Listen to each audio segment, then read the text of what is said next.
Mesdames, Messieurs, bonjour et merci de nous prêter attention. Bienvenue dans ce journal de ce samedi 6 août à la une de l'actualité. De nombreux blessés dans les raids aériens des forces de l'entité sioniste sur la bande de Gaza contre des innocents civils.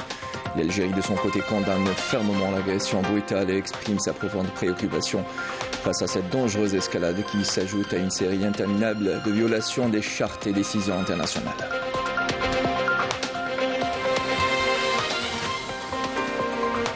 En colère, les Marocains continuent le bras de fer contre le gouvernement d'Arnouch. Les citoyens refusent la politique de répression imposée par le Merzen et dénoncent un quotidien difficile. En parallèle, les enseignants contractuels inondent les rues pour dénoncer une situation socio-professionnelle étouffante.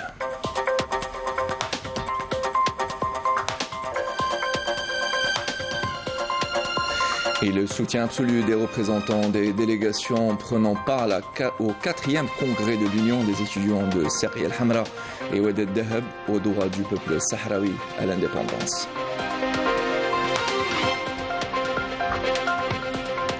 Et le Mouloudia Club d'Alger souffle sa 101e bougie demain. Retour dans ce journal sur le parcours de ce club sportif centenaire créé pour défendre la cause algérienne à travers le football du joug colonial.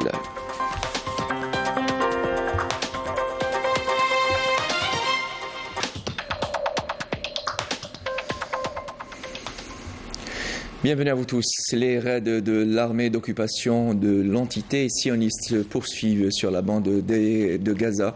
Des attaques qui ont causé la mort de 11 Palestiniens. Les hôpitaux ont déclaré l'état d'urgence. Ils ne sont plus dans la capacité d'accueillir les nombreux blessés. Reportage Wissam Abouzaïd, commentaire Badia Marni. Août 1921. Du long du globe, l'offensive de l'entité sioniste sur la bande de Gaza a ciblé des régions civiles et des bâtiments et a entraîné la mort de 11 Palestiniens, parmi lesquels figure une fillette ne dépassant pas les 5 ans et 80 blessés. Nous avons à peine fini notre déjeuner. Certains d'entre nous voulaient faire la sieste. Les enfants sont sortis jouer dehors. Nous avons entendu des explosions. Nous n'avons rien compris. Chacun est sorti à la recherche de ses enfants.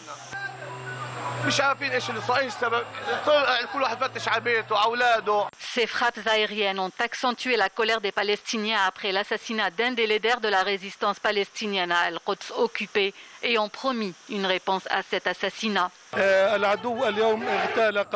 L'occupant sioniste a assassiné un grand leader palestinien. Une réponse à ce crime lâche sera préparée et exécutée par les Palestiniens. L'ennemi sioniste doit assumer son acte puisqu'il y a même des enfants et des personnes âgées qui sont tombées en martyrs dans cette opération. Alors que les Palestiniens étaient occupés à enterrer leurs martyrs, l'occupant a poursuivi ses frappes aériennes sur différents sites à Gaza, ce qui annonce d'autres martyrs et blessés. L'état d'urgence a été déclaré dans plusieurs hôpitaux palestiniens. La situation dans les hôpitaux est difficile. Certains blessés sont dans un état critique. Il y a 4 ou 5 cas dans la salle d'opération. Les médecins essaient de sauver leur vie. Les blessés continuent d'arriver puisque l'offensive se poursuit sur la bande de Gaza. En tant qu'équipe médicale, nous avons mis en place les moyens nécessaires pour prendre en charge les blessés. En bombardant les civils, l'armée d'occupation sioniste veut imposer de nouvelles dominations sur le peuple palestinien, qui lui répond avec beaucoup de résistance et de détermination à arracher son indépendance. Et l'Algérie condamne énergiquement l'agression sauvage conduite par les forces de l'occupation israélienne sur le secteur de Gaza et exprime sa profonde préoccupation devant cette dangereuse escalade qui s'ajoute à une série interminable de violations systématiques à l'endroit des civils, et ce en violation manifeste de toutes les chartes et décisions internationales pertinentes, tout en réitérant sa pleine solidarité avec le peuple palestinien. L'Algérie appelle, et la communauté internationale, notamment le Conseil de sécurité de l'ONU, à une intervention urgente pour mettre fin à ces agressions criminelles et imposer le respect des droits du peuple palestinien, en tête desquels son droit inaliénable et imprescriptible à l'établissement de son État indépendant avec Al-Quds pour capitale. La deuxième édition de la réunion du haut niveau décisionnel des parties à l'accord pour la paix et la réconciliation au Mali a clôturé ses travaux vendredi à Bamako pour l'adoption d'un communiqué sanctionnant 5 jours d'intense dialogue entre les parties signataires de l'accord issu du processus d'Alger, indique un communiqué du ministère des Affaires étrangères de la communauté nationale à l'étranger. Était présent à la cérémonie de clôture présidée par le Premier ministre du chef du gouvernement malien, Choguel Maïga, des membres du gouvernement, des responsables des mouvements de la médiation internationale et des médias. Dans son allocution de clôture, Choguel Maïga a réitéré la volonté du président de la transition ainsi du gouvernement de ne ménager aucun effort pour mettre en œuvre sa part d'engagement prise dans le cadre de l'accord de paix. Les parties maliennes et les membres de la médiation internationale se sont généralement félicités des résultats concrets de cette rencontre et au-delà ont mis en évidence le caractère irremplaçable de l'accord de paix et de réconciliation au Mali issu du processus d'Alger. Et toujours dans l'actualité internationale, les Marocains poursuivent leur bras de fer contre le gouvernement à Khanouch. Les enseignants contractuels inondent les rues pour dénoncer une situation socio-professionnelle étouffante. Les enseignants réclament plus de droits. Les détails avec Amélie Seridir. Des centaines d'enseignants contractuels occupent les rues au Maroc. Ils protestent contre la non-satisfaction de leurs revendications socio-professionnelles. Ils expriment leur refus de travailler sous contrat et exigent leur intégration. Ils appellent à leur inclusion dans la fonction publique.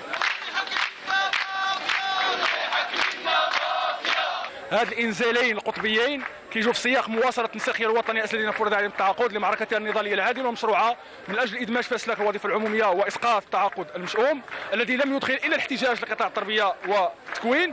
كذلك هنالك سياق خاص للانزال القطبي باسفي الذي تم تحويله من اكادير الى اسفي تنديدا بما يتعرض له الاساتذه المدربين شعبه الرياضيات فوج 2022 بمركز التكوين فرع اسفي، حيث هؤلاء الاساتذه ومنذ بدايه الموسم التكويني وهم يتعرضون للتهديد بالترسيب ومجموعه من الممارسات الساديه في حقهم. Dans la ville de Tanger, les enseignants contractuels manifestent également en solidarité avec leurs confrères, marginalisés par les responsables du secteur.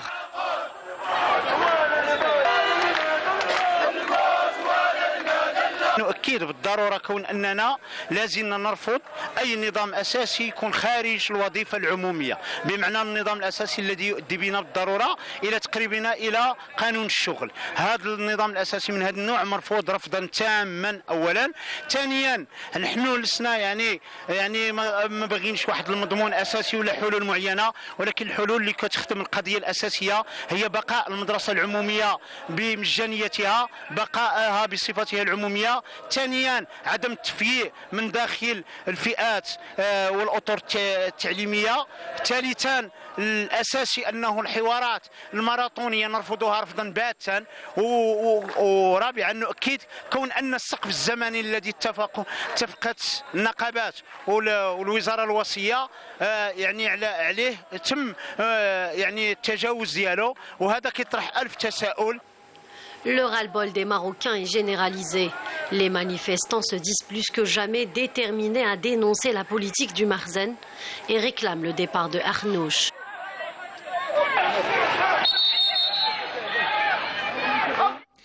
Et pendant ce temps-là, des milliers de Marocains battent le pavé tous les jours. Ils refusent la politique de répression imposée par le Merzen et dénoncent un quotidien difficile. Parmi les revendications aussi, une vie digne et plus de liberté, nous dit Raouf Habouch. Ces images qui font le tour de la toile expriment la grande précarité et le quotidien d'une frange de la population marocaine.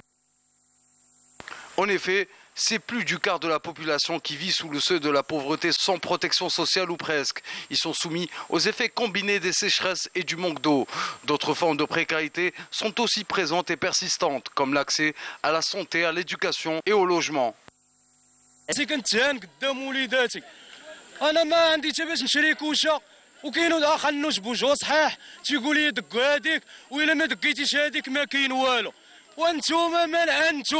وبغينا نعرفوا ايش شكون انت انت اللي كتطبق علينا هادشي شكون انت بعدا واش انت مغربي ولا ماشي مغربي انت راه ماشي مغربي باش غنخلص الماء ونخلص الضوء ونخلص الكرا انا ما خدامه الراجل ما خدام الوليدات الصغيورين كنتقاتل مع الزمان كنتقاتل مع الوقت كنخرج كنكتشف بان قرعه ديال الزيت ولات ب20 درهم 20 درهم الناس 20 درهم عباد الله 20 درهم الناس 20 درهم الناس وعلى ما لاقينش هذيك ال1000 فرنك منها. Ils s'insurgent contre la cherté de la vie, l'absence d'emploi, les difficultés de l'accès aux infrastructures de santé et d'éducation. Les bidonvilles s'étendent et nombreux sont les jeunes Marocains qui prennent la route de la migration pour en aller son retour.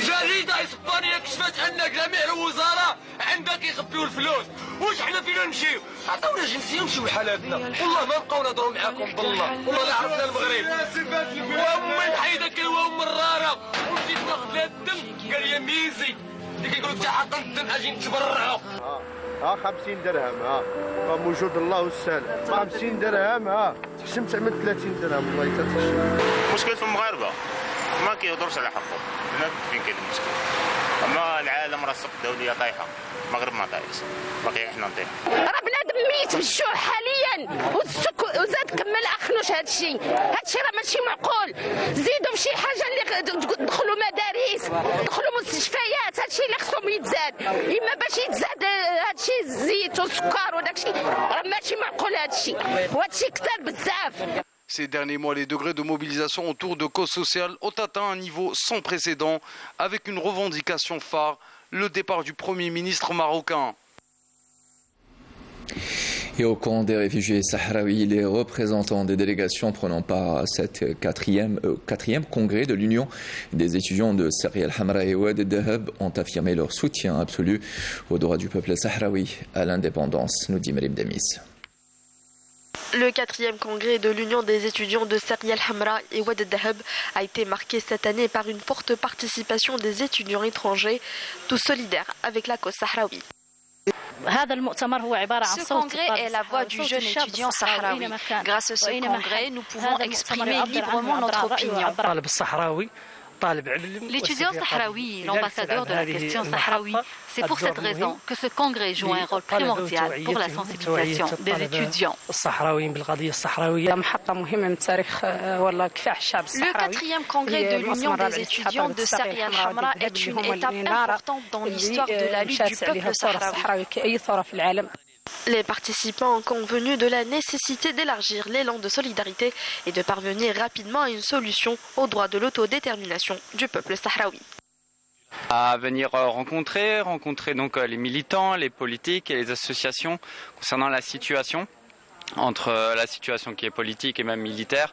Et on essaye d'apporter une certaine aide, une aide du Parlement européen au niveau de la jeunesse, aider les jeunes pour l'éducation et aider tout ce qui est le développement et pouvoir apporter peut-être une sorte de conciliation entre les deux pour pouvoir apporter la paix, parce que tout le monde est à la recherche de la paix.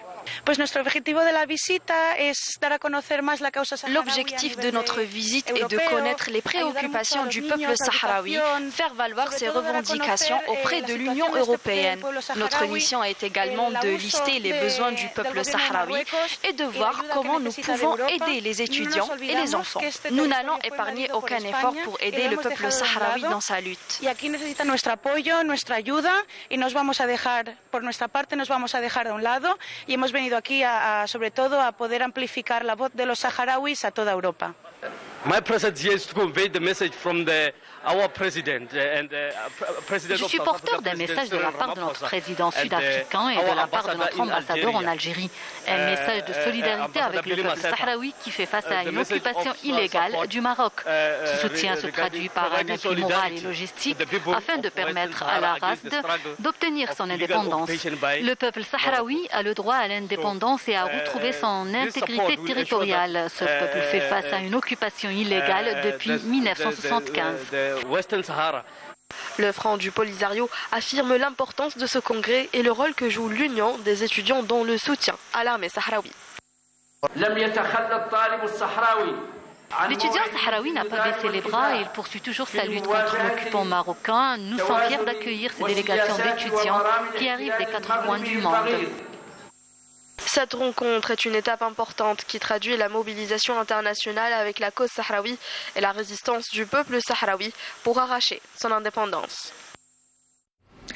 Retour en Algérie, la crise sanitaire de la Covid-19 a obligé beaucoup d'entre nous à travailler ou à étudier à distance en se référant à des moyens de nouvelles technologies, notamment la visioconférence via des applications connues du grand public. Et dans cette optique, Algérie Télécom a pensé à développer ses propres applications. Il s'agit là de Zoomi et Zemail. Les deux applications sont payantes et elles permettent aux professionnels comme aux particuliers de les utiliser pour avoir un service de visioconférence. Les deux applications ont la particularité de protéger les données de leurs utilisateurs grâce à des serveurs hébergés en Algérie. Alors, Hamouche, reportage. Algérie Télécom a franchi un nouveau pas dans la modernisation du secteur de la télécommunication en lançant une nouvelle gamme de services d'applications fraîchement concoctée nommée Zoomi et Zemail. Nous sommes dans une agence d'Algérie Télécom de Mohamedia où cette nouvelle technologie suscite déjà l'engouement de nombreux jeunes entrepreneurs. C'est le cas de Houda, chef d'entreprise, qui s'est rapproché de cette agence.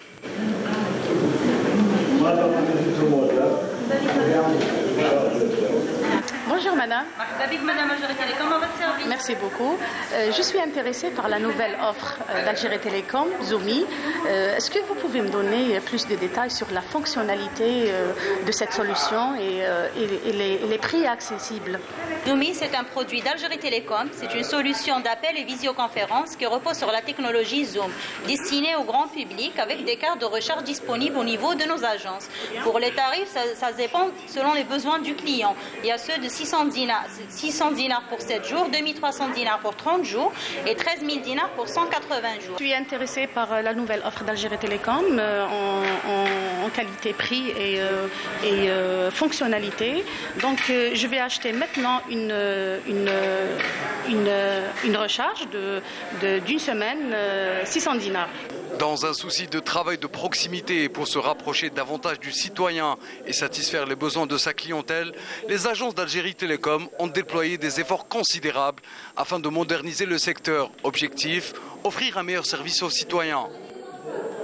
C'est la mission d'Algérie Télécom, c'est être plus proche à la réponse aux clients. On a été notre Actel parmi d'autres, il y a 5 Actel, parmi les 5 Actel Mohamedia, ont été certifiés récemment par l'IANOR, Institut algérien de normalisation, en qualité d'accueil. Par ailleurs, Zemail est une messagerie professionnelle collaborative hébergée en Algérie. Quant à Zoomi, il s'agit d'une plateforme algérienne de visioconférence et de collaboration. Des services créés afin de participer à l'accroissement du contenu en local dans des clouds hébergés en Algérie. Ces technologies, bien sûr, sont hébergées en Algérie, donc c'est des données qui sont protégées. Le service il est disponible d'une façon fiable, à 100%. C'est ce que recherche une entreprise. Donc les deux services s'adaptent parfaitement aux nouveaux besoins. Bien sûr, vous me dites pourquoi ces services sont lancés en ce moment. Avec la conjoncture du Covid, l'évolution de la façon de travailler ou de communiquer ou d'étudier a changé. Les gens ont besoin de solutions qui leur permettent, à travers leur connexion à domicile, vu qu'on propose une connexion fixe, d'utiliser ces services pour l'atteinte des objectifs. Algérie Télécom s'engage à poursuivre ses efforts dans le cadre de sa stratégie afin de moderniser ses services et satisfaire au mieux ses partenaires et ses clients en offrant une qualité de prestation de services et des solutions plus performantes, ainsi qu'une expérience client de niveau supérieur grâce à un réseau plus fiable. Et un mot de sport et d'histoire pour terminer ce journal créé par Feu Abdelrahman Aouf, dit Baba Hamoud, pour défendre la cause algérienne à travers le football du joug colonial. Le Mouloudia d'Alger, le doyen des clubs algériens de football, fêtera demain le 101e anniversaire de création. Halima Ouchi. Nous sommes dans les années 20 du siècle passé. Une période faste pour tous les Européens qui vivaient en Algérie, des citoyens à part entière et pour qui tout était permis. Une Algérie prospère pour tous, sauf pour les Algériens qui, eux, étaient curieusement privés de tout, même du moindre loisir, comme le foot, pourtant sport populaire par excellence. C'est ainsi qu'un jour, alors qu'un groupe de gamins jouait dans la rue avec un ballon au chiffon, Abderrahman Ouf, dit Baba Hamoud, entend un militaire français dire à son ami sur un ton moqueur « Voici le Parc des Princes des Arabes ». Touché par ces propos insultants, Baba Hamoud décide alors de créer le premier club musulman de football en Algérie, une énième tentative, après plusieurs échecs de création d'associations sportives, souvent faute de moyens. Lorsqu'une association disparaissait, il fallait en créer une autre. Et c'est ainsi qu'on a pensé à créer le Mouloudia. Le Mouloudia a vu le jour le 7 août 1921. À sa création, il y avait moi, le secrétaire de l'association Khouja, Saadoun Allel, Msoudan Mustafa, Khaznaji était lui, notre trésorier, Bey Abderrahman et Belghars Mohamed. Une mission pas du tout facile, car il était urgent de trouver les hommes qu'il fallait, aussi bien dans le domaine sportif que dans le domaine administratif, pour gérer les affaires de l'association. Mais le plus difficile était de trouver le financement nécessaire pour éviter que cette association connaisse le même sort que ses précédentes, la disparition. Mais la détermination de ses créateurs finira par donner naissance à ce club qui portera un nom symbolique et fédérateur pour tous les Algériens qui rêvaient d'avoir enfin leur propre équipe de football. Le Mawlid al-Nabawi, ou ce que nous appelons chez nous el Mouloud, et qui correspond à la naissance du prophète sallallahu alayhi wa sallam, était à nos portes. Et l'un d'entre nous nous a suggéré le nom Mouloudia. Nous avons été séduits par l'idée, nous nous sommes dit Mabrouk et nous nous sommes félicités du nom trouvé, à savoir le Mouloudia. En plus du nom du club, le choix des couleurs du maillot était tout sauf anodin. Pour nous, le vert était le symbole de l'espoir et le rouge représentait le sang de nos victimes. Et tout le monde était heureux et fier des couleurs de notre maillot. Parfois, on mettait des chaussettes ou plutôt des bas blancs, ce qui complétait toute la symbolique qui était derrière notre démarche. C'est ainsi, et après toutes les démarches administratives, le Mouloudia allait enfin se consacrer à sa première mission, jouer au foot et offrir une vitrine à ce peuple opprimé jusque-là, même dans le domaine des sports. Longue vie au Mouloudia Club d'Alger et à son public. Voilà qui termine ce journal. Madame, monsieur, merci de nous avoir prêté attention. Prochain rendez-vous de la rédaction de l'information, ça sera à 19h, l'édition du soir, signé Kemel Swig. J'aurai le plaisir de vous retrouver le week-end prochain. Prenez soin de vous. Au revoir.